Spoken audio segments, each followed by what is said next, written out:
Olá, queridos, graça e paz. Ótimo dia, ótima tarde e ótima noite para você. Eu vim te fazer uma pergunta. Você sabe o que é ser cheio do Espírito Santo? O que a Bíblia fala do Espírito Santo? Ela diz que o Espírito Santo é uma pessoa, é a terceira pessoa da Trindade. Para a gente entender isso, no começo da Bíblia, Deus tratava. Logo depois veio Jesus e hoje nós estamos vivendo a época do Espírito Santo.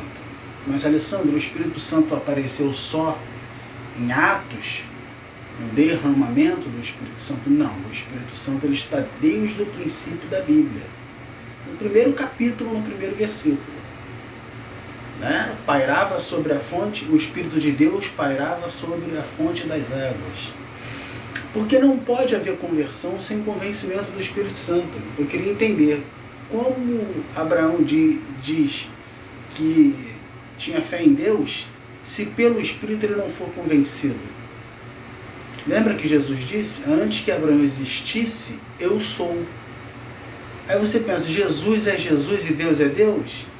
Deixa para um outro assunto. Vamos falar do Espírito Santo.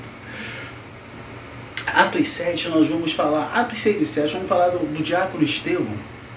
Ele está conversando ou debatendo sobre a palavra com os sacerdotes da época dele, lá em Jerusalém. Correto? Então o que a profecia bíblica dizia? Queria nascer de mulher, Jesus, e queria pisar na cabeça da serpente. Mas para nascer de mulher precisa ter uma mulher, e precisa ter uma nação. Essa nação é Israel e essa mulher é Maria. Então a profecia está se cumprindo. Só que o povo de Israel na época de Jesus já não o aceitava. Não criam que ele era o Messias, que era o Messias prometido. E na época de Estevão também não. Então você pega aí, todos eles foram abençoados. Lembra Canaã? A terra prometida? Então, é Israel. Só que está todo mundo na terra, mas nem todo mundo acredita em Jesus. O engraçado é que ele está profetizado na Torá inteira, mas ninguém acredita. Então o debate que está havendo com Estevão e com os religiosos é justamente por isso. É que Estevão está falando que Moisés falava de Jesus e eles estão falando, vocês estão inventando coisas, negligenciando a Moisés, fazendo pouco caso de Moisés, vocês estão trazendo uma heresia. Inclusive o apóstolo Paulo, que ainda era Saulo, ele acreditava que era a heresia do caminho, que era o caminho do cristão. Então, Estevão foi escolhido no capítulo 6 com 6 diáconos, com ele 7. O texto vai dizer que os apóstolos estavam sobrecarregados dos seus serviços. E eles mandaram escolher homens cheios do Espírito Santo, de boa reputação, que soubessem servir as mesas. Olha só, para servir a mesa naquela época, tinha que ter uma boa reputação, tipo o marido de uma só mulher, bem falado na vizinhança, um trabalhador. Então tinha que ter uma boa reputação e cheio do Espírito Santo. Por que tinha que ter? Porque já naquela época, era uma assistência que estavam dando para as mulheres, para as famílias, para os mais necessitados. E já naquela época, queridos, por incrível que pareça, já assumia já os mantimentos. Que vergonha, né? Não é novo isso não. Ó, tem de tempo. Então os diáconos tinham que ser esse tipo de gente. Só que Estevão sobressaiu, queridos. Sobressaiu. Estevão era mais cheio ainda do Espírito Santo. E o Senhor dava a graça a ele. Deixa eu te explicar uma coisa.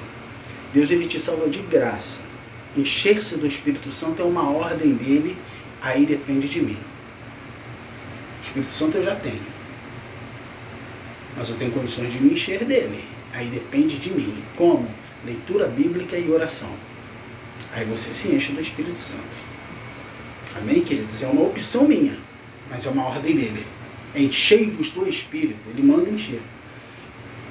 Aí depende da gente. Isso depende da gente, porque ele já está em nós. Mas vamos ao diálogo de Estevão. Os homens começaram a ficar com inveja de Estevão, porque Estevão conversava com ele cheio de graça. E o texto vai dizer que o rosto de Estevão parecia um rosto de anjo. Um dos gomos do fruto do Espírito é paz. Estevão está sendo assediado, mas está cheio de paz. Segundo, Estevão conversa com eles e convence a eles, ou melhor dizendo, confronta a eles, no capítulo 7, falando praticamente o resumo da Bíblia inteira. Lê o capítulo 7 de Atos. Então ele faz a ponte do Antigo para o Novo Testamento. Isso causa uma raiva neles tremenda. Eles estão entendendo o que Estevão está falando. Segunda coisa que o Espírito Santo nos dá. Lembra? Rios de águas vivas fluirão do ventre daquele que crê em mim. Na Samaritana foi a mesma coisa. Ela saiu para falar. Estevão está falando palavras vivas que podem confortar muitos corações e levar pessoas ao arrependimento, mas também pode gerar o que estava gerando nos religiosos, porque eles não estavam acreditando. Segunda, né? Vamos para a terceira. Essa é que é a mais interessante. Todos eles estavam entendendo o que Estevão estava falando. Não estava falando em outro idioma, e nem língua de anjos, e nem língua estranha, e nem eis que te digo. Ele estava falando normal. E eles estavam entendendo e sentindo ódio daquela explanação de Estevão. Mais uma, Estevão intercede, queridos, pelos seus algozes. Pai, perdoa, porque não sabem o que fazem. Parafraseando Jesus Cristo. E ali ele é apedrejado, justamente com o consentimento e aos pés de Saulo, o que viria a ser um dos maiores apóstolos, se não o maior, porque é após a ressurreição de Cristo que Cristo pega ele no caminho. Então, queridos, o que seria ser cheio do Espírito Santo para você? Seria ser igual a Estevão? Falar muito bem da Bíblia? Ter o rosto como de anjo, sentindo paz? Intercedendo por aqueles que te perseguem? Falando a Bíblia com naturalidade para sair da sua boca como um rio de águas vivas? O que seria ser cheio do Espírito Santo hoje? Fica essa pergunta para você. Graça e paz.